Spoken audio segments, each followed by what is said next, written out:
Hey guys, this is Subin from Cheongju International Academy.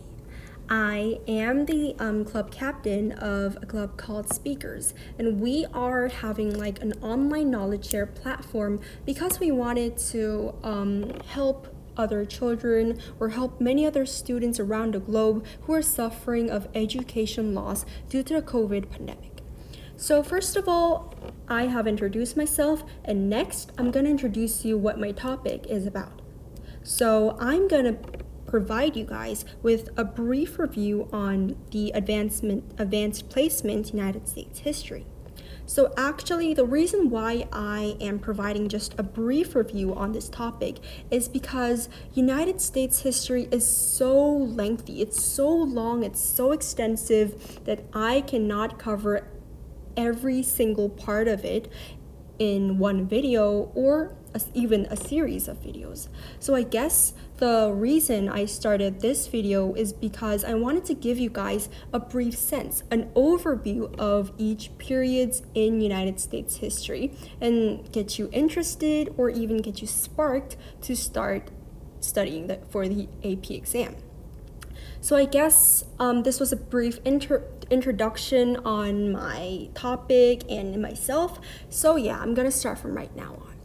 But before beginning, I want to give you guys a quick apology because actually this video is filmed in impromptu language. So I don't have any scripts in front of me. I only have my PPT and my screen recorder. So yeah, I can wobble over a bit, but things can happen. So now let's go on to the first period of the brief review on the AP United States history exam. Period 1 is the length from 1491 to 1607. So, what happened during this period? Mainly, a lot of things happened, but we can just analyze it by saying, Christopher Columbus and native Indians and maybe the Spanish conquistadors. So actually, let's talk about native societies before contact.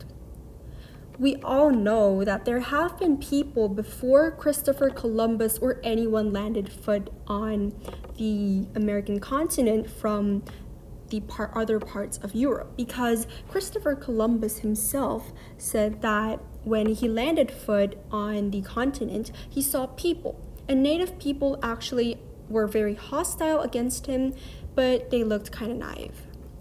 So the first civilization is assumed to have come through boats or walking, because obviously a few hundred years ago we could have imagined that the world was much more closer with each other. So now Asia and the United States, it's very distinctive and it's very different and it's very far away from each other because there's such a large ocean called the Pacific Ocean between those two continents. However, before like a few hundred years ago, we could see that the two continents were pretty close because archive says that the very first people who migrated to the American continent walked through the continental boards or swum or took boats. So this indicates that these two continents had a pretty close relationship before hundreds of years ago. So yeah, they came through boats or walking. And a very important transition in human history comes in 5000 BCE, the domestication of corn. Why is the domestication of corn important? It is because it is the start, the initiator of people just being stable and staying in a single place for the first time. Because think of it, before domestication of certain crops were possible, people had to wander in order to find food. But after domestication was possible, they could stay in a single place or make villages and live with their families and cultivate crop, which provided a very stable food source for these people. So yeah, domestication of corn was very important. This is a picture of the domestication of corn. So this is the wild ancestor. So this is before domestication, and after domestication, the size of the corn kind of grows. So if we see here, domestication, this is the first step of domestication. This is the adaptation to Europe, and this is the extension of corn areas in the recent status quo. So we can see that the corn sizes grow in a very dramatic way. And also, the second important change was that they adapted to their surroundings. So for instance, there were Indians mainly in 4 sectors. Firstly, the Great Plains. The Great Plains Indians hunted bison, just like the picture shows in this point. So the Great Plains Indians hunted bison because obviously bison was the most common and the most well-available animal that provided the Indians with a lot of food and a lot of nutrients. So native Indians, the Great Plains Indians, utilized bison as their food source, but also they utilized the fur of the bison to make warm clothes. And also, regarding the Pueblo Indians, they had the irrigation project. So the Pueblo Indians were quite civilized because they were living in kind of like a well-civilized society, and they had a lot of intelligent sharing. So these people, because they wanted to stabilize domestication, they started the irrigation project because we can't rely on the climate to rain or flood because these things are not constant, and at that time whether it would rain or not would be very unpredictable. So these people started the irrigation project, which enabled the people and farmers to actually domesticate these corns or other crops very stably. And also, regarding the Northeast, they were kind of close to the rivers and they had a lot of seas in front of them, so they were actually very close with the waters. So naturally, they had fishing abilities. And also, the Mississippi Indians managed a farm production way called the Three Sister Crop. So the Three Sister Crop includes corn, bean, and squash. So why the Three Sisters? Because corn, bean, and squash, these 3 sisters or these 3 types of crops were actually rotated to actually fertilize the land and for an efficient methods of farm production. So when corn production ended, people would just plant beans, and when bean production ended, they would plant squash. So they would actually be a rotate farming product of these things. So the benefit of these farming abilities or these farming tactics were that people or the native Indians could actually utilize the land in a very stable way and in a very efficient way, because first of all, it enabled them to produce 3 crops in one land, and secondly, it enabled them to constantly fertilize the land because, common knowledge, when a crop becomes when farming crop or harvesting crop it ends, then the land that is left over becomes very denutilized. However, because the 3 sisters constantly were planted and constantly fertilized the land itself, the soils, it became very nutritious. Going on to the next concept, which is the start of the European exploration. So, when did Europeans initiate their exploration habits to other people or other continents? First of all, in Europe, in ancient Europe, there were a lot of things that they wanted to buy from East Asia.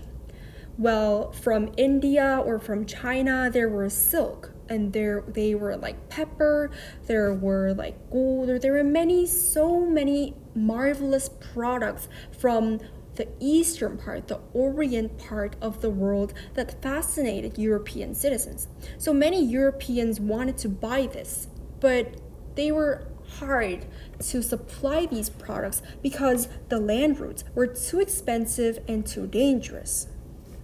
So previously, this is the expensive land route from Europe to places such as China, India, Persia, or Java. So we can see that the land routes take a long time, and also they require road taxes and even security fees, because I told you previously that these roads were not very safe. There were a lot of burglars, there were a lot of people who were trying to steal the products that came from East Asia. So because the merchants were always threatened of their lives, they had to bring a lot of security guards, which cost them additional money. So the leading investors of European exploration to the East world, or the unknown world, which regards the Americas or Africas, were Henry the Navigator and Isabella of Castile and Ferdinando of Aragon. So Henry the Navigator, this is the picture of Henry the Navigator. This guy was himself very interested in exploration, and he also participated in several expeditions. He was very interested in discovering new things and conquering unknown places. And also, this is the photo of Isabella of Castile.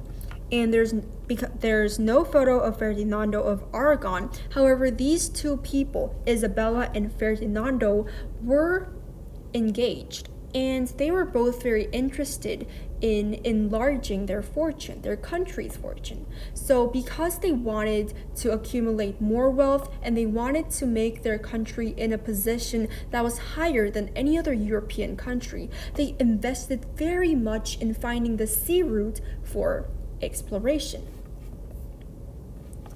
And now comes Christopher Columbus, which is a very significant, a very popular, or even a very well-known figure in the United States or even the whole world.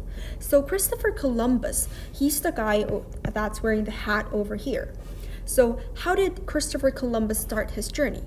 Well, Columbus was inspired after reading Marco Polo's essay of visiting East Asia.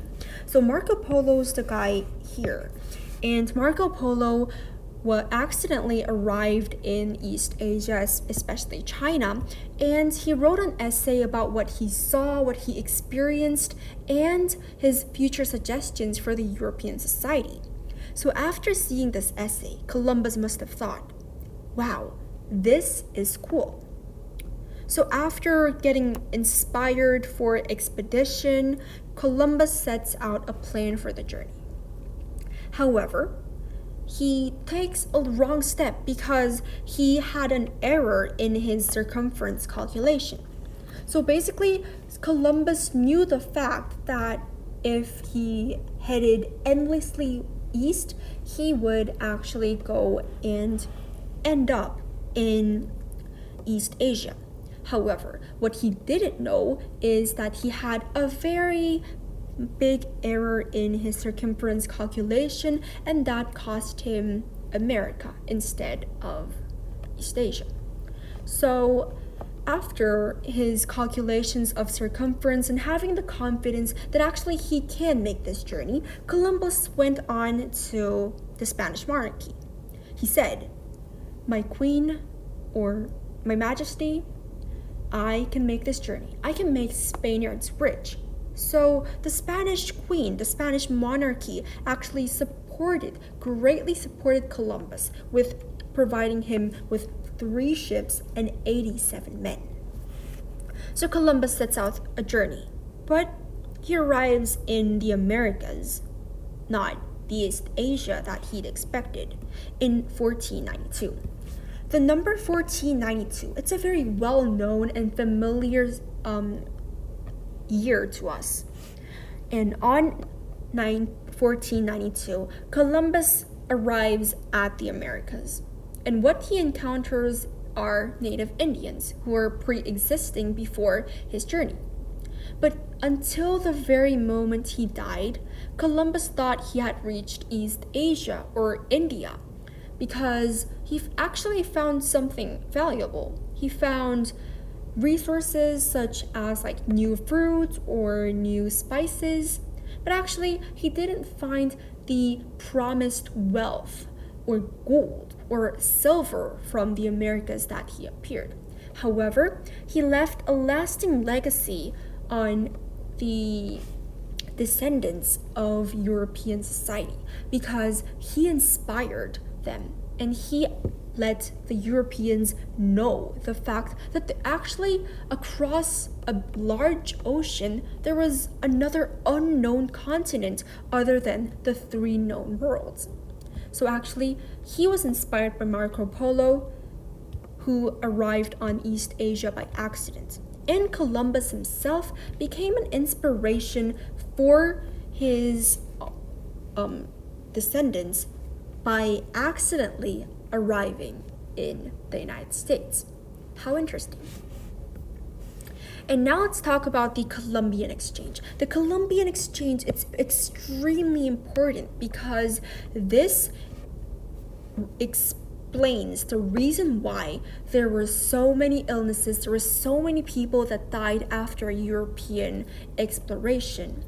So actually, the Columbian Exchange is the exchange, as we see in this picture, the exchange between goods, people, or other illnesses or other conventions between America and the Europe.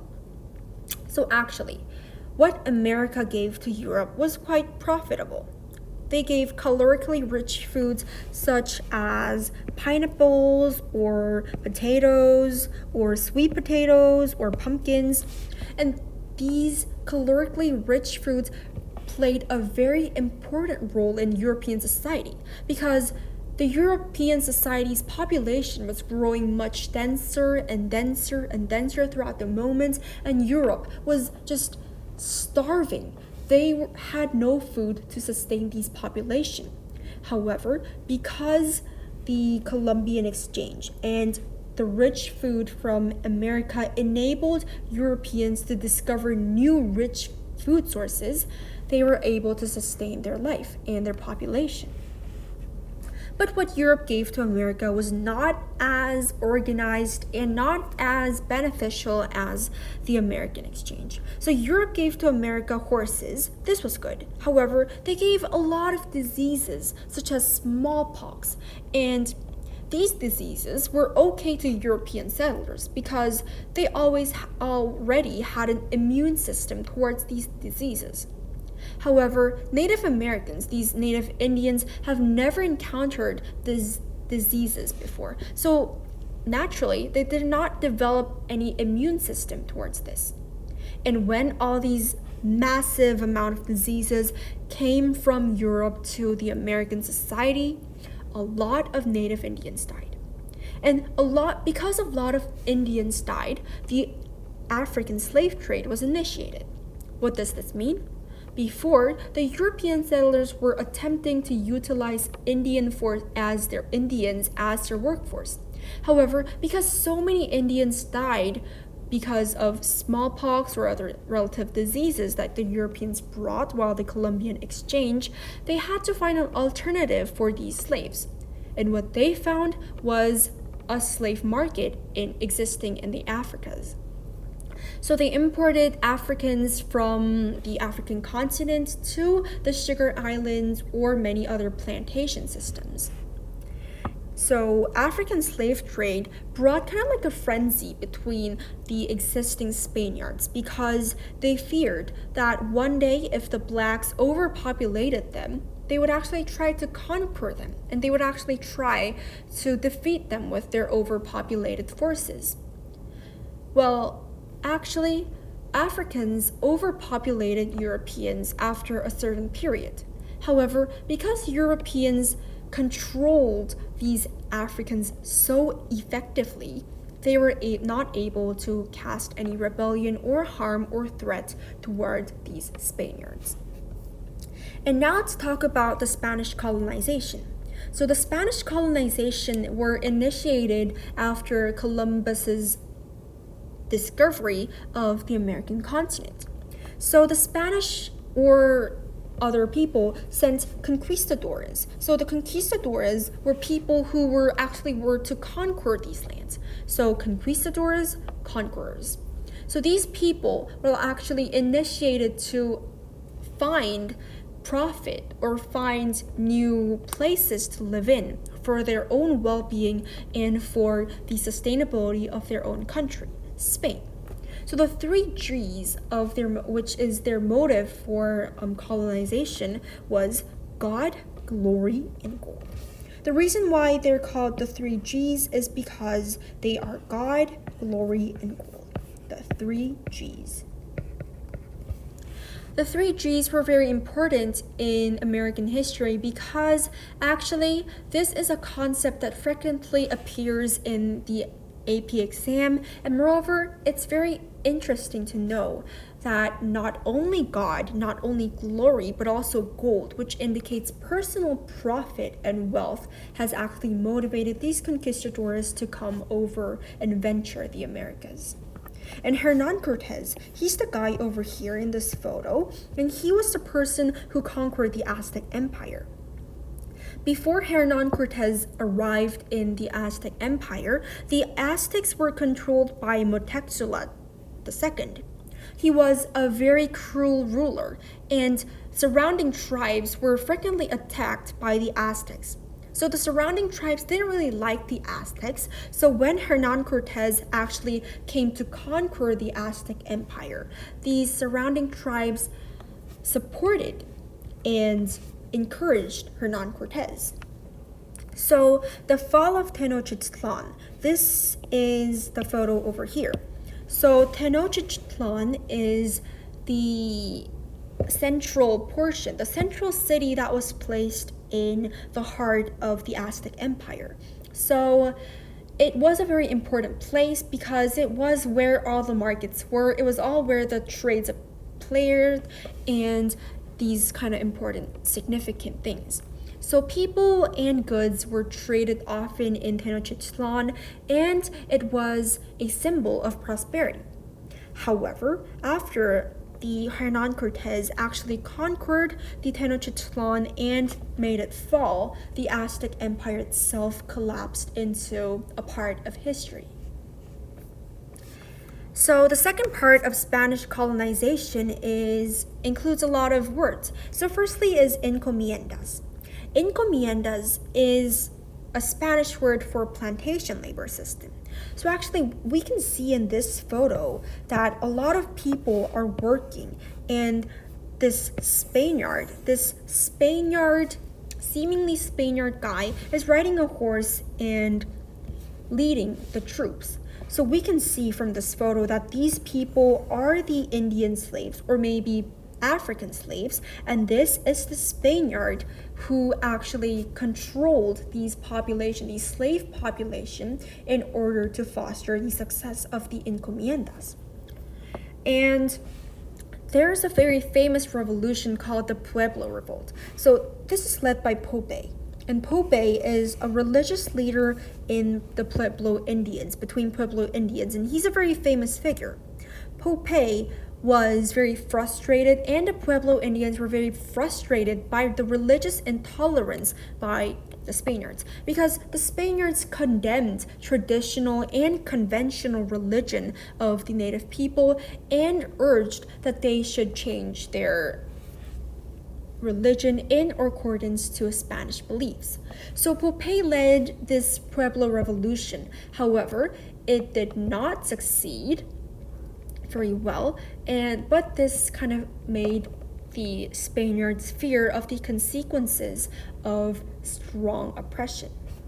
And now there's a new caste system that is established in Spain, because obviously Spaniards didn't have intermarriages. Spaniards and conquistadors and these encomienda owners, they just married with local women. So actually, a new caste system emerged. So of course, at the top of the hierarchy were fresh Spaniards. So this was 100% Spaniards who came from Spain. So this is the first generation Spaniards, and the second generation Spaniards was called Criollos. So Criollos here were pure Spanish, and they were Spanish. They had a Spanish heritage. However, the difference between them and the upper level classmen were that they were born in the land of Pueblo, or the land of the Americas, while the people on the top were first generation Spaniards from Spain. So actually Criollos constituted a very upper part, and second was about mestizos. So mestizos were born between a Spanish father and a native Indian woman. So Spaniards, Spain's Spanish soldiers, they would frequently date a local woman, and then they would give birth to mestizos. And mulattoes, interestingly, was born between a European father and African woman. So I told you before that African slaves were imported in order to fill in the vacancy of native Indians who died out of diseases, right? So some of these African slave women dated and married with Europeans. So these Europeans and Africans together gave birth to mulattoes. So mulattoes were kind of badly treated in the hierarchy because obviously they were born between a normal citizen and a slave. So here, mulattoes are placed in the very bottom of the Spanish caste system. So today we learned about several factors of the period 1 of United States history. I know that I was very scrambling over a bit, and I know that my video cannot be sufficient enough to cover all the extensive portions of United States history period 1. However, I sincerely hope that you guys can have some kind of interest, a kind of spark or a moment of inspiration while listening to my videos, because my video is only talks about the very core concepts that you should know in AP American history. So yeah, I guess this is the end of my lecture, and I wanted to briefly introduce what I am doing, what me and my friends are doing right now. So we are basically a group of people in Korea who aims for international spread of educational positivity. So actually, we started a speakers knowledge sharing platform, and we are open to new video contributions, and we are always open if you guys want to contact us and say, hey, I want to donate my own lecture, I want to donate my own material. So we are always open to you. So this, I'll give you 2 email addresses. This is for Gmail, and this is for especially for some Korean students who find this domain more easily accessible. And also, we have a YouTube channel. You might be watching us on the YouTube channel or our website, but yeah, we have our own YouTube channel and our own website. So yeah, please visit and likes and subscribes, and if possible, comments. So yeah, thank you for watching this video, and I hope you had a good time. Thank you.